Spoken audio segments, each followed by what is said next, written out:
घबराने की कोई जरूरत नहीं, मेरे बेटे की एंट्री मतलब इन बदमाशों को डिसेंट की। खुद को समझता क्या?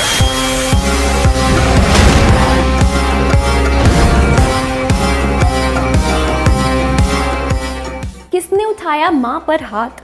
क्या श्रीवल्ली होगी किडनैप? पुष्पा में झुके नहीं साला। भाई हमें तो पता है कि कोविड-19 वायरस की वजह से थिएटर्स कितने ठंडे पड़ गए थे। कुछ गिने चुने लोग ही थिएटर्स जाकर फिल्म देखना पसंद करते थे। लेकिन अगर हम दोस्तों बात करें साउथ इंडस्ट्री वालों के बीच में कुछ ऐसा धमाका किया कि मूवीज देखकर ही सभी ऑडियंस थिएटर्स जाकर फिल्म देखने ही लग गए और काफ़ी ज़्यादा मजबूर भी हो गए। क्योंकि अगर हम बात करें दोस्तों, फिल्म्स को इस कदर बनाया गया था कि बड़े स्क्रीन पर उनकी जो असली मज़ा है वो देखने को मिले।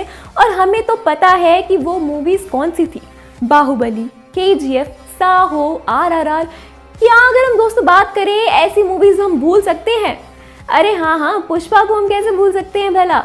पुष्पा का ही तो मेन हाथ था सभी थिएटर्स को फिर से फुल कराने में। भाई पुष्पा के मेकर्स ने कभी सोचा भी नहीं था कि पुष्पा वर्ल्ड वाइड हिट बनेगी। आपको पता है, जब हम जल्दबाजी में नहीं तो लेकिन एक इम्पॉर्टेंट काम जब चल रहा होता है और उसी वक्त के कुछ वक्त हमें कुछ आइडिया आते हैं तो 90% चांसेस होते हैं कि वो आइडिया हमारा सक्सेसफुल होता है। और ऐसा ही हुआ था पुष्पा फिल्म के साथ। दरअसल जब पुष्पा मूवी का शूट लगभग 80% खत्म होने के कदर पर था, तब मेकर्स ने डिसीजन लिया था कि इस फिल्म की स्टोरी लाइन को सिर्फ एक ही मूवी में ख़त्म करना काफ़ी मुश्किल है, जिसकी वजह से फिल्म को 2 हिस्सों में बांटना पड़ेगा। तो ऐसे में 80% शूट की अगर हम बात करें कंप्लीट होने के बाद फिल्म को 2 पार्ट्स में बांटा जाएगा, ऐसा डिसाइड हुआ था।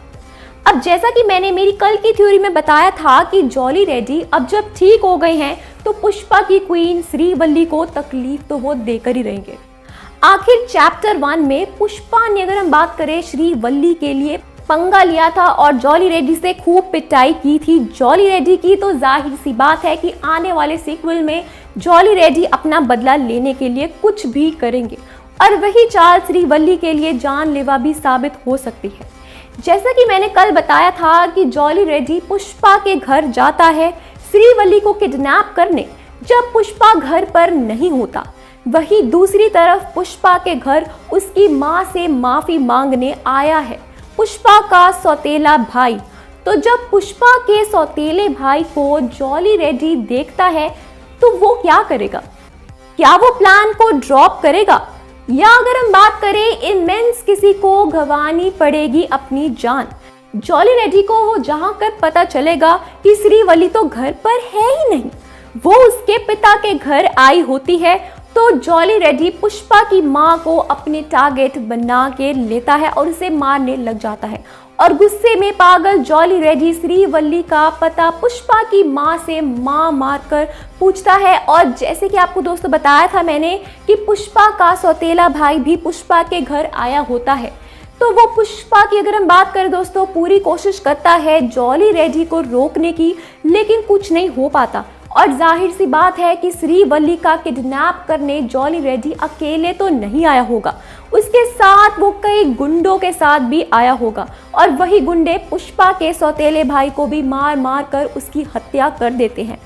अब यहाँ तो रश्मिका के फैंस हैं, उन्हों की अगर हम बात करें दोस्तों, ये काफ़ी ज़्यादा ये थ्योरी जो है काफ़ी कंफ्यूजिंग होगी, जिसमें श्रीवल्ली नहीं मारी जाएगी और जॉली रेड्डी की अगर हम बात करें दोस्तों तो पुष्पा की मां को बुरी तरह से घायल कर देता है। और जैसा कि मैंने बताया है कि वो पुष्पा के सौतेले भाई को भी मार देता है।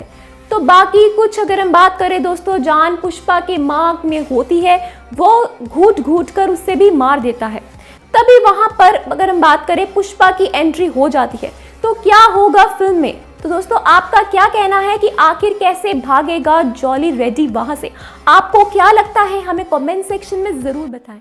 बाकी वीडियोस के लिए बने रहिए।